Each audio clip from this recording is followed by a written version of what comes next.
النهارده اول زياره ليا للعاصمه الاداريه في مكان اسمه R7. R7 من المناطق اللي حصل فيها كونستراكشن بروجكتس كبيره. واحد من اهم المشاريع دي كابيتال دبي مول، اول مول معمول بسمارت سولوشن. يلا بينا ناخد جوله في المكان، وبعد كده هقعد مع الليدرشيب والكونسلتنج تيم للمشروع عشان نعرف قصته اكتر.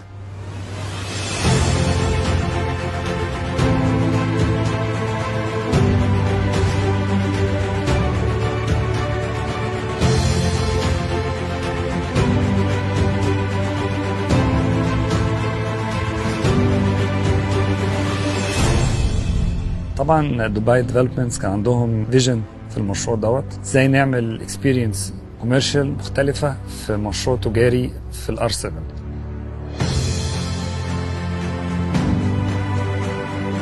انا محمد حافظ، مهندس استشاري معماري.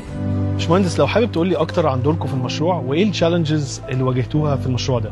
بدانا نحط الكونسبت ازاي نطلع اكسبيرينس تجاريه متميزه ومختلفه لكل الكلاينتس وكل الناس اللي هتستخدم المشروع ده فيما بعد. اللوكيشن نفسه بتاع المشروع كان مميز جدا، ادانا انسبيريشن ازاي فعلا نطلع بكونسبت وماسز مختلفه ونحقق اعلى فيزيبيليتي لكل اليونتس تقريبا اللي موجوده في المشروع بشكل كبير، وده كان البيز اللي احنا بنينا عليه التصميم. دبي ديفلوبمنتس من الشركات القليله اللي بدات في البيع ما بعد التنفيذ. دايما بنشوف معظم الشركات بتبيع اوف بلان، ولكن دبي ديفلوبمنتس من المطورين القليلين جدا اللي باعوا المشروع دوت وهم بداوا كونستراكشن. وعشان كده لما بتلاقي مطور عنده الجديه وعنده القابليه ان هو فعلا يوصلك كديزاينر لان هو يحقق لك كل الفيجن بتاعتك في كل حاجه في المشروع، فده نجاح كبير جدا.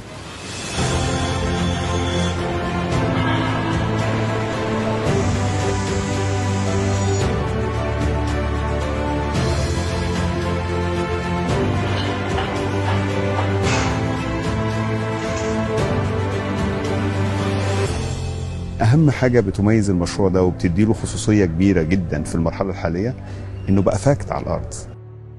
أنا باسم الشربيني، الرئيس التنفيذي لشركة إتقان كونسلتنسي. حضرتك بتشتغل في العاصمه كتير، ايه تفتكر المميز في المشروع ده؟ والله كابيتال دبي مول أول حاجة وأهم حاجة بتميزه، بعيدا طبعا عن إنه موقعه مميز جدا على المحور المركزي، قريب من مناطق كثافة سكانية عالية جدا ومناطق كثافة تعليمية كمان عالية جدا حوالين المشروع. ولكن احنا قاعدين دلوقتي في مشروع تقريبا في الروتوش النهائيه وفي اخر 100 متر من تنفيذه، وده منجز جيد جدا جدا يحقق مصداقيه الشركه قدام العملاء بتوعهم، وفي نفس الوقت يحقق الوعود اللي اتوعدت للعملاء ديت في خلال السنه ونص اللي فاتوا وهم بيشتروا في المشروع، ان انتم في وقت معين هتلاقوا في 2023 المشروع واقع على الارض موجود. جبنا واحده من اكبر شركات البروبرتي مانجمنت اللي موجوده في السوق المصري وهي شركه كاد، عشان نفكر مع بعض في الاستراتيجيه التشغيليه للمشروع اللي هتبقى مرتبطه على فكره external threats for investment، زي مثلا اعمار الطرق اللي حوالينا، تشغيل الكومباوندز اللي حوالينا. كل الكلام ده هو اللي هيساعد على نمو وتشغيل المول بشكل efficient. لان لو قلنا يلا خلاص احنا خلصنا وشغلنا المول، بعد ما شغلنا المول مفيش ترافيك وصل لحد هنا، فاحنا لازم نكون بنظبط دوت وبنرتبه مع الجامعات اللي حوالينا، مع الكومباوندز اللي موجوده حوالينا، مع الشوارع اللي بتتمهد وبتترتب حوالينا. والحقيقه شركه العاصمه برضو هي لا تدخر جهدا على انها تساعد على اعمار المنطقه بشكل كبير جدا وتشغيل المناطق الحيويه. خلاص الحي الحكومي شغال بفول كاباسيتي من 1/7 اللي فات تقريبا، كل الوزارات ال 32 وزاره. شبكه المواصلات اللي بتوصل للعاصمه بدات تزيد يوم عن يوم، في عندنا القطار الكهربائي اشتغل، بعض المواصلات العامه بدات تشتغل، المونوريل خلاص بيتحرك في اتجاهه للتشغيل قريبا. طبعا الجامعات والمدارس بدات قبل ده كله، شغالين بقى لهم 3-4 سنين.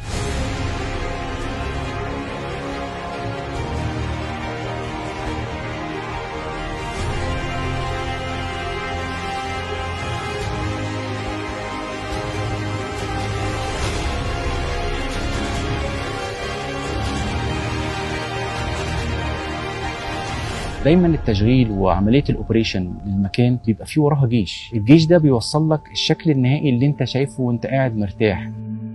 انا المهندس هيثم الليثي، انا الاكزيكتيف دايركتور لشركه كاد، شركه متخصصه في اداره المنشات التجاريه. دورنا احنا هنا في المشروع في المرحله الاوليه ان احنا بنقدم خدمات استشارات تشغيليه، بنتابع فيها وبنراجع وبنعيد تقييم الامور التشغيليه اللي موجوده من حيث احتياجات العلامات التجاريه، الفاسيلتيز والامينيتيز الموجوده في المشروع، مراجعه نقط الجذب اللي ممكن تعلي القيمه الاستثماريه او العائد الاستثماري في المشروع بالنسبه للمشترين للوحدات الموجوده في المشروع كابيتال دبي مول. ايه اكتر تشالنجز واجهتك في المشروع، وايه اكتر الحاجات اللي انت شايفها مميزه في شغلكم في المشروع زي ده؟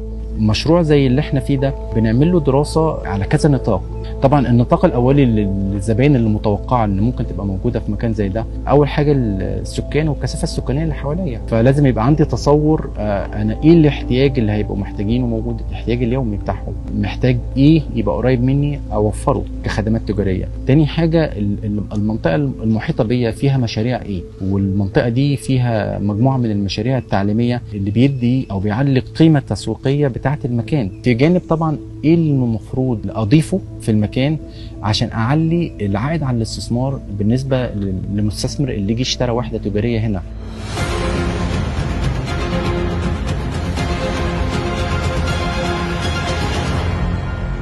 احنا هنا في واحده من اهم الفرص العقاريه التجاريه في العاصمه الاداريه الجديده في منطقه الار 7 بالتحديد في مشروع كابيتال دبي مول. احمد شحاته رئيس قطاع مبيعات شركه دبي.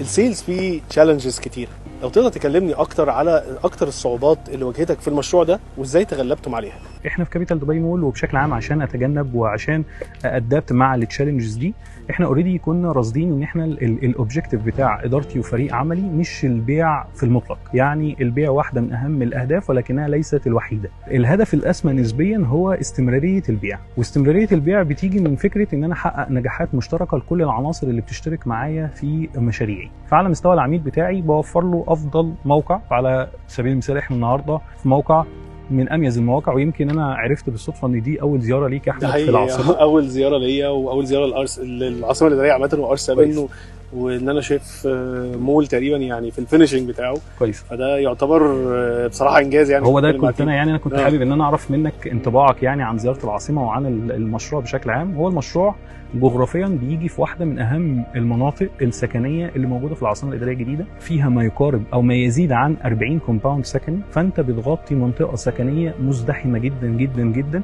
ودي واحده من اهم الاهداف اللي بيستدعيها او بيحتاجها اي مشغل.